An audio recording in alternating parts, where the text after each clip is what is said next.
بسم اللہ الرحمن الرحیم۔ السلام علیکم، میں شجیع اللہ فراست، آپ دیکھ رہے ہیں نیشنل اور انٹرنیشنل نیوز پر مشتمل 4 ٹی وی کا خصوصی خبرنامہ دنیا بھر سے، یعنی خبریں آپ کی نظر سے۔ سب سے پہلے ہیڈ لائنز۔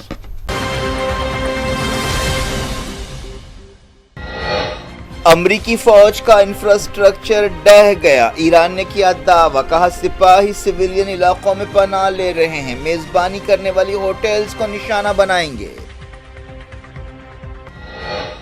IRGC نے آبنائے ہرمز سے 3 جہازوں کو واپس بھیج دیا، کہا پار کرنے کی کوشش پر سخت کارروائی کریں گے۔ کویت کی بندرگاہوں پر ایرانی حملے، ایمرجنسی لگا دی گئی، سعودی عرب نے کہا ریاض میں میزائلز کو مار گرایا۔ حزب اللہ نے اسرائیلی فوج کے 21 ٹینکس تباہ کر دیے، لبنان میں IDF حملوں میں 2 جاں بحق۔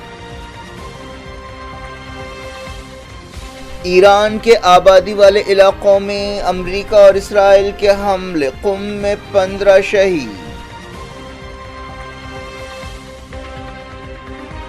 ٹرمپ نے ایران کی انرجی سائٹس پر حملوں کی ڈیڈ لائن 10 دنوں کے لیے بڑھا دی، کل شاندار اعلان ہوگا، وائٹ ہاؤس کا پراسرار پیام۔ یوکرین سعودی عرب کو ڈرون ٹیکنالوجی اور مہارت دے گا، زیلنسکی MBS ملاقات سے پہلے کیف کا اعلان۔ انڈیا رشیا سے تیل کا امپورٹ دگنا کرے گا، مڈل ایسٹ جنگ کے درمیان اتفاق، G7 میٹنگ میں انرجی سیکیورٹی کا جائزہ۔ حکومت نے پیٹرول اور ڈیزل پر ڈیوٹی گھٹا دی، کہا کوئی لاک ڈاؤن نہیں ہوگا، مودی نے چیف منسٹر سے کی بات چیت۔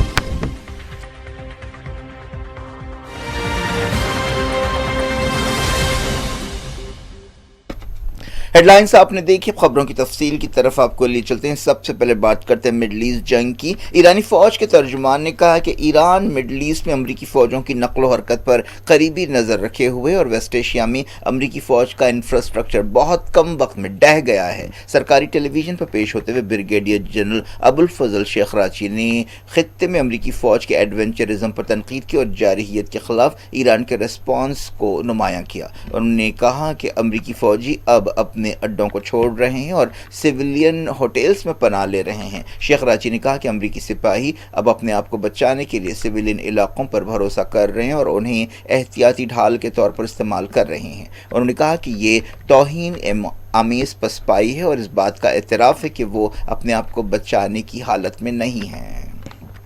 انہوں نے کہا کہ امریکی فوجیں اب مڈل ایسٹ کے کئی علاقوں میں اپنی موجودگی کو برقرار نہیں رکھ سکتی اور انہوں نے کئی امریکی اڈوں کی تباہی کا حوالہ دیا۔ ترجمان نے کہا کہ ہم نے خطے میں امریکہ کے 17 اڈوں کو تباہ کیا اور یہ لوگ انہیں بچانے میں ناکام رہے۔ انہوں نے کہا کہ امریکی فوج کی ناکامی امریکی اعتبار کے لیے ایک دھکا ہے۔ ترجمان نے کہا کہ 12 دن کی جنگ کے بعد ہم نے ہمارے دفاعی نظریے کو جارحانہ نظریے میں تبدیل کیا تھا۔ انہوں نے کہا کہ اس کا یہ مطلب نہیں ہے کہ ہم دوسروں پر حملے کریں گے جیسا کہ امریکہ کرتا ہے، بلکہ ہم پوری طاقت سے لڑیں گے اور دشمن کو تباہ کریں گے۔ انہوں نے کہا کہ ہمارا مقصد اس وقت تک لڑائی جاری رکھنا ہے جب تک دشمن کو سزا نہیں دی جاتی۔ ہم ہمیشہ کے لیے اسلامی جمہوریہ پر سے جنگ کے سائے کو ختم کرنا چاہتے ہیں۔ شیخ راچی نے کہا کہ آبنائے ہرمز کبھی بھی اب پہلے جیسی نہیں رہے گی۔ انہوں نے کہا کہ ہم نے 4 شرطیں رکھی ہیں، جب تک ہماری شرطیں پوری نہیں ہوتی ہم امریکیوں کو نہیں چھوڑیں گے۔ انہوں نے کہا کہ امریکہ نے خطے پر سے اپنی گرفت یا پکڑ کھو دی ہے اور ان کے F-35 جیٹس بھی اب محفوظ نہیں ہیں۔ انہوں نے کہا کہ خطے میں امریکی فوجوں کو رکھنے والا کوئی بھی اڈا ہمارا نشانہ ہوگا، ہم ہر خطرے کا جواب دینے کے لیے تیار ہیں۔ انہوں نے کہا کہ امریکیوں کو بھاری نقصانات ہوئے ہیں اور 600 سے 800 سپاہی ہلاک ہوئے ہیں اور تقریباً 500 زخمی ہوئے ہیں۔ فوجی جنرل نے اسرائیلی سورسز کے حوالے سے کہا کہ ایران کے جوابی حملوں میں 1321 سپاہی ہلاک ہوئے ہیں۔ انہوں نے کہا کہ دنیا دیکھ رہی ہے کہ امریکہ اب وہ مضبوط طاقت نہیں رہا جو پہلے تھا، ہمیں یقین ہے کہ دنیا اب امریکہ اور اس کی جارحانہ پالیسیوں کے بارے میں اپنی رائے بدلے گی۔ شیخ راچی نے کہا کہ ایران نے امریکہ کے 17 اڈوں کو تباہ کیا ہے۔ IRGC نے سویلین سے کہا کہ وہ ان علاقوں سے دور رہیں جہاں امریکی سپاہیوں کی میزبانی کی جاتی ہے۔ ایرانی فوج کے ترجمان نے وارننگ دی کہ مڈل ایسٹ کی ان ہوٹلز کو نشانہ بنایا جائے گا جو امریکی سپاہیوں کی میزبانی کریں گے۔ ایک دن پہلے ایرانی وزیر خارجہ عباس ارغچی نے الزام لگایا تھا کہ امریکی سپاہی GCC ملکوں میں عوام کو انسانی ڈھال کے طور پر استعمال کر رہے ہیں۔ اس کا یہ مطلب بھی لیا جا رہا ہے کہ اب خلیجی ملکوں کی بعض ہوٹلز نشانہ بن سکتی ہیں اور دبئی، ابوظہبی اور دوحہ، اس طرح کے جو خلیجی شہر ہیں انہیں نشانہ بنایا جا سکتا ہے۔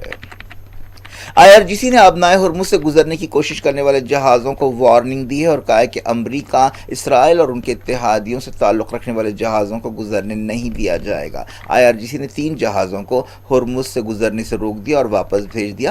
IRGC نے ایک بیان میں کہا کہ آبنائے ہرمز بند ہے اور اسے پار کرنے کی کوششوں کا سخت جواب دیا جائے گا۔ ایک دن پہلے ایران نے کہا تھا کہ وہ 5 دوست ملکوں کے جہازوں کو آبنائے ہرمز سے گزرنے کی اجازت دے رہا ہے، جن میں انڈیا، پاکستان، چائنا، رشیا اور عراق شامل ہے۔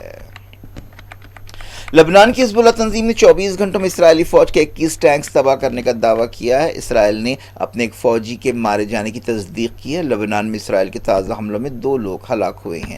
جنگ کی وجہ سے لبنان میں سیاسی تناؤ بھی بڑھ گیا ہے۔ حزب اللہ اور لبنان کی حکومت کے درمیان اختلافات شدید ہوتے جا رہے ہیں۔ وزیر اعظم نواف سلام اور صدر جوزف اون کی حکومت نے حزب اللہ کی فوجی شاخ پر پابندی لگائی ہے اور اسرائیل سے بات چیت پر زور دیا ہے۔ لبنان کی حکومت نے ایران کے سفیر کو بھی ملک چھوڑنے کا حکم دیا ہے اور انہیں ناپسندیدہ شخصیت قرار دیا ہے۔ یونیسیف نے کہا کہ لبنان میں اسرائیل کے حملوں کی وجہ سے 3,70,000 بچے بے گھر ہوئے ہیں۔ لبنان میں جنگ سے 1,100 سے زیادہ لوگ جاں بحق ہوئے ہیں۔ امریکہ اور اسرائیل نے ایران میں جمعے کو آبادی والے علاقوں میں حملے کیے۔ ویسٹ آذربائیجان صوبے کے کرمیا شہر میں تازہ حملے ہوئے ہیں۔ جمعے کی صبح مقدس شہر قم میں 3 رہائشی عمارتیں تباہ ہو گئیں اور 15 لوگ جاں بحق ہوئے اور 10 زخمی ہوئے۔ جمعرات کو بھی اصفہان میں امریکہ نے 2 رہائشی علاقوں کو نشانہ بنایا تھا۔ ایران کی وزارت صحت نے کہا کہ جارحیت شروع ہونے کے بعد سے کم 1937 لوگ شہید ہوئے ہیں اور 24,800 زخمی ہوئے ہیں۔ شہید ہونے والوں میں 240 عورتیں اور 168 بچے ہیں۔ ایران کے ایمرجنسی کارکن امریکہ اور اسرائیل کے تازہ حملوں کے بعد ملبے میں زندہ بچنے والوں کی تلاش کر رہے ہیں۔ ایران نے کہا ہے کہ امریکہ اور اسرائیل کے حملوں میں 120 تہذیبی اور تاریخی مقامات کو نقصان پہنچا ہے، جن میں میوزیمز بھی شامل ہیں۔ ایران نے خلیجی ملکوں پر حملے جاری رکھے۔ سعودی عرب کے دارالحکومت ریاض میں بیلسٹک میزائل حملے ہوئے ہیں۔ سعودی وزارت دفاع نے کہا ہے کہ 2 بیلسٹک میزائلز کو مار گرایا گیا ہے، 4 دوسرے میزائلز غیر آباد علاقوں میں گرے ہیں۔ کویت کی بندرگاہوں پر تازہ ڈرون اور میزائل حملوں کی خبر ہے۔ اس کے بعد بندرگاہوں پر ایمرجنسی لگا دی گئی۔ بحرین نے کہا کہ جنگ کے دوران اس نے 154 میزائلز اور 372 ڈرونز کو مار گرایا ہے۔ بحرین میں جمعے کو سائرن کی آوازیں گونجتی رہیں۔ قطر نے بھی کئی دنوں کے بعد الرٹ جاری کیا۔ شروعات کرتے ہیں امریکی صدر کے ایک اہم بیان سے۔ امریکی صدر ڈونلڈ ٹرمپ نے ایران کے انرجی ٹارگٹس پر حملوں کی ڈیڈ لائن اور بڑھا دی ہے اور دعویٰ کیا ہے کہ ایران کے ساتھ اچھی بات چیت ہو رہی ہے، حالانکہ ایران نے بات چیت سے انکار کیا ہے۔ جنگ کا 1 مہینہ پورا ہو رہا ہے۔ امریکہ کے secretary of state Marco Rubio نے کہا کہ G7 ملکوں کو آبنائے ہرمز دوبارہ کھولنے کی کوششوں میں مدد دینی چاہیے۔ انہوں نے فرانس پہنچنے سے پہلے یہ بات کہی، جہاں وہ G7 فارن منسٹرز کی میٹنگ میں حصہ لینے والے ہیں۔ پچھلے ہفتے ٹرمپ نے ایران کو آبنائے ہرمز کھولنے کے لیے 48 گھنٹوں کی وارننگ دی تھی اور اس کے پاور پلانٹس تباہ کرنے کی وارننگ دی تھی، لیکن انہوں نے اس کے بعد سے 2 مرتبہ اس ڈیڈ لائن کی مدت بڑھائی ہے۔ ٹرمپ نے سوشل میڈیا پر دعویٰ کیا کہ ایرانی حکومت کی درخواست پر انرجی پلانٹس پر حملوں کو 6 اپریل تک کے لیے ٹال دیا گیا ہے۔ ایک دن پہلے ایران نے کہا تھا کہ اگر اس کے خلاف حملے جاری رہے تو وہ ایک اور نازک اور اہم سمندری راستے باب المندب کو بھی بند کر دے گا، جو یمن اور افریقہ کے درمیان سے گزرتی ہے۔ یمن پر ایران کی مدد رکھنے والے حوثیوں کا کنٹرول ہے۔ پاکستان کے وزیر خارجہ اسحاق ڈار نے کہا ہے کہ اسلام آباد امریکہ اور ایران کے عہدیداروں کے درمیان پیامات کا تبادلہ کر رہا ہے۔ پاکستان ترکی اور ایجپٹ کے ساتھ مصالحت کار کا رول ادا کر رہا ہے۔ اس دوران پاکستان کے وزیر خارجہ نے چائنا کے وزیر خارجہ سے بھی مصالحت کی کوششوں کے بارے میں بات چیت کی۔ United nations human rights council کی ایک میٹنگ ہوئی جس میں ایران کے مناب شہر میں اسکول پر حملے کی مذمت کی گئی۔ ایرانی وزیر خارجہ عباس ارغچی نے اس میٹنگ سے خطاب کیا۔ ایران، چائنا اور کیوبا کی درخواست پر یہ میٹنگ ہوئی۔ مناب کے گرلز اسکول پر حملے میں 175 بچے اور ٹیچرز جاں بحق ہوئے تھے۔ دنیا بھر میں امریکہ کے اس حملے کی مذمت کی گئی۔ عباس ارغچی نے کہا کہ مناب اسکول پر حملہ جنگی جرم ہے، اندازے کی غلطی نہیں، جیسا کہ امریکہ نے دعویٰ کیا ہے۔ یونائٹڈ نیشنز کے انسانی حقوق سے متعلق ادارے کے چیف والکر ٹرک نے مناب اسکول پر حملے کے معاملے میں انصاف پر زور دیا۔ انہوں نے کہا کہ اسکول پر حملہ وحشت ناک تھا۔ حملہ کرنے والوں کی ذمہ داری ہے کہ وہ اس کی ٹھوس، شفاف، مکمل اور غیر جانبدار تحقیقات کرائیں۔ امریکہ کے زمینی حملے کے اندیشوں کے بیچ پورے ایران میں نوجوان والنٹیئرز بھرتی سینٹرز پر امڑ آ رہے ہیں۔ معلوم ہوا کہ ایران 10 لاکھ سے زیادہ زمینی فائٹرز کو جمع اور تیار کر رہا ہے۔ ایرانی فوج، انقلابی گارڈز اور بسیج فورس نے بھرتی کے سینٹرز قائم کیے ہیں اور لوگ، خاص طور پر نوجوان، جوق در جوق ان سینٹرز پر آ رہے ہیں۔ امریکہ ایران کے خارق جزیرے میں زمینی آپریشن کا منصوبہ بنا رہا ہے، لیکن ایسی خبریں ہیں کہ ایکسپرٹس امریکی صدر کو ایسے حملے کے خلاف خبردار کر رہے ہیں۔ ایک رپورٹ میں دعویٰ کیا گیا کہ امریکہ اور اسرائیل نے ایرانی وزیر خارجہ عباس ارغچی اور پارلیمنٹ اسپیکر محمد باقر قلیباف کا نام ہٹ لسٹ سے نکال دیا ہے۔ معلوم ہوا کہ پاکستان، ترکی اور ایجپٹ کے مصالحت کاروں نے امریکہ سے کہا ہے کہ اگر ان دونوں کو نشانہ بنایا گیا تو جنگ ختم کرنے کے لیے سفارتی کوششوں کے تمام راستے بند ہو جائیں گے۔ وائٹ ہاؤس نے بعض مبہم ویڈیوز اور تصویریں سوشل میڈیا پر جاری کی ہیں، جس کے بعد طرح طرح کے اندازے لگائے جا رہے ہیں۔ وائٹ ہاؤس نے کہا کہ کل ایک شاندار اعلان کیا جائے گا۔ وائٹ ہاؤس کے اکاؤنٹ سے بعض کلپس بعد میں ڈیلیٹ بھی کر دی گئیں۔ مڈل ایسٹ جنگ کے درمیان انڈیا اور رشیا نے تیل کی خریدی کے تعلق سے اتفاق کیا ہے۔ حال ہی میں امریکہ نے انڈیا کو رشین تیل خریدنے کے تعلق سے 30 دن کی رعایت دینے کا اعلان کیا تھا۔ انڈیا اور رشیا کے درمیان تازہ بات چیت ہوئی ہے، جس کی تفصیلات کا انتظار ہے، لیکن ایسے اشارے ملے ہیں کہ دونوں ملکوں نے انڈیا کو تیل کے امپورٹ میں اضافہ کرنے سے اتفاق کیا ہے۔ اب امپورٹ کو دوگنا کیا جائے گا۔ وزیر خارجہ ایس جے شنکر نے فرانس میں G7 وزیروں کی میٹنگ میں حصہ لیا، جہاں انرجی سیکیورٹی کے بارے میں غور کیا گیا۔ جے شنکر نے اس موقع پر خطاب کرتے ہوئے یونائٹڈ نیشنز میں ریفارمز اور عالمی اداروں کو اور زیادہ اثردار اور نمائندہ بنانے پر زور دیا۔ جے شنکر نے گلوبل ساؤتھ کے انرجی سیکیورٹی چیلنجز کو نمایاں کیا۔ وزیر اعظم نریندر مودی نے مڈل ایسٹ جنگ سے پیدا حالات پر ریاستوں کے چیف منسٹرز کے ساتھ بات چیت کی۔ اس دوران حکومت نے لاک ڈاؤن کے تعلق سے افواہوں کو رد کر دیا۔ مودی نے چیف منسٹر سے کہا کہ بحران سے ٹیم انڈیا کے جذبے کے ساتھ مل کر نمٹنا چاہیے۔ ان ریاستوں کے چیف منسٹرز نے میٹنگ میں حصہ نہیں لیا، جہاں پر جلد ہی الیکشنز ہونے والے ہیں۔ حکومت نے پیٹرول اور ڈیزل پر ڈیوٹی کم کرنے کا اعلان کیا۔ کئی چیف منسٹرز نے مرکزی حکومت کے اس فیصلے کو ویلکم کیا۔ بتایا گیا کہ حکومت نے پیٹرول پر 3 روپے ایکسائز ڈیوٹی کم کرنے کا فیصلہ کیا۔ ڈیزل پر ڈیوٹی ختم کر دی گئی۔ پہلے پیٹرول پر 13 روپے اور ڈیزل پر 10 روپے فی لیٹر ڈیوٹی وصول کی جا رہی تھی۔ وزارت پیٹرولیم نے بتایا کہ اس کٹوتی پر فوری اثر کے ساتھ عمل ہوگا۔ فوری طور پر یہ بات صاف نہیں ہے کہ کیا اس کا فائدہ عام لوگوں کو پہنچے گا۔ وزیر پیٹرولیم ہردیپ سنگھ پوری نے کہا کہ ملک میں لاک ڈاؤن کی افواہیں جھوٹی ہیں، حکومت ایسی کسی تجویز پر غور نہیں کر رہی ہے۔ سوشل میڈیا پر انہوں نے کہا کہ عالمی صورتحال پیچیدہ ہے اور ہم انرجی سپلائی چین اور ضروری چیزوں کی سپلائی کی صورتحال پر مسلسل نظر رکھے ہوئے ہیں۔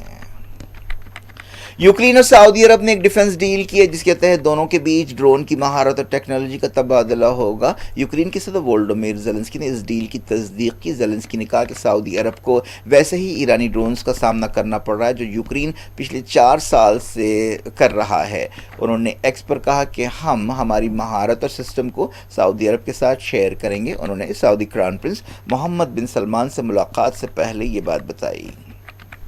نیپال میں ریپر سے سیاستداں بننے والے بلندر شاہ نے وزیر اعظم کی حیثیت سے حلف لیا ہے۔ وہ نیپال کی سیاسی تاریخ کے سب سے کم عمر وزیر اعظم ہیں۔ بلندر شاہ عرف بالن 35 سال کے ہیں۔ انہیں صدر رام چندر پوڈیل نے کاٹمانڈو کے صدارتی محل میں حلف دلایا۔ نیپال میں پچھلے سال ستمبر میں جنزی احتجاج کے بعد بہت بڑی سیاسی تبدیلیاں آئی ہیں۔ جنزی احتجاج کے دوران کے پی شرما اولی کی حکومت گر گئی تھی۔ اس کے بعد بعد سے سابق چیف جسٹس سشیلا کارکی کی قیادت میں ایک عارضی حکومت کام کر رہی تھی۔ حالیہ الیکشنز میں بلندر شاہ کی پارٹی نے کامیابی حاصل کی۔ وزیر اعظم نریندر مودی نے بلندر شاہ کو وزیر اعظم کی حیثیت سے حلف لینے پر مبارکباد دی۔ کیا کچھ ہو رہا ہے آپ کی دنیا میں؟ آخر میں ہیڈ لائنز دنیا بھر سے ایک بار پھر دیکھتے ہیں۔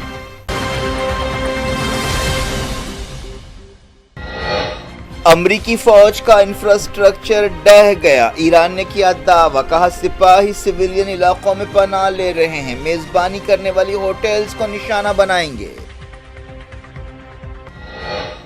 IRGC نے آبنائے ہرمز سے 3 جہازوں کو واپس بھیج دیا، کہا پار کرنے کی کوشش پر سخت کارروائی کریں گے۔ کویت کی بندرگاہوں پر ایرانی حملے، ایمرجنسی لگا دی گئی، سعودی عرب نے کہا ریاض میں میزائلز کو مار گرایا۔ حزب اللہ نے اسرائیلی فوج کے 21 ٹینکس تباہ کر دیے، لبنان میں IDF حملوں میں 2 جاں بحق۔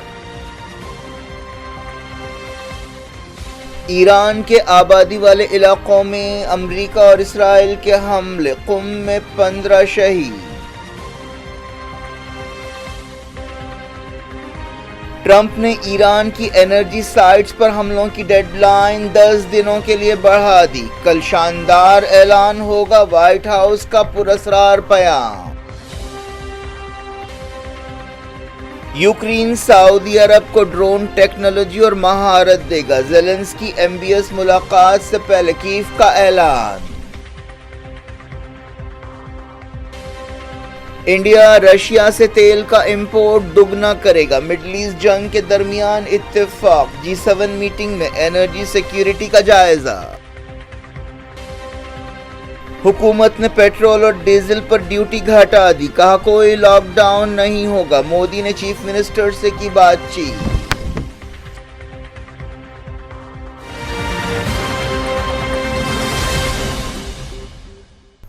یہ تھی آج کی خبریں۔ شجیع اللہ فراست کو دیں اجازت، اور مڈل ایسٹ سے متعلق خبروں کی تفصیل اور سچائی جاننے کے لیے دیکھتے رہیے دنیا بھر سے۔ خدا حافظ۔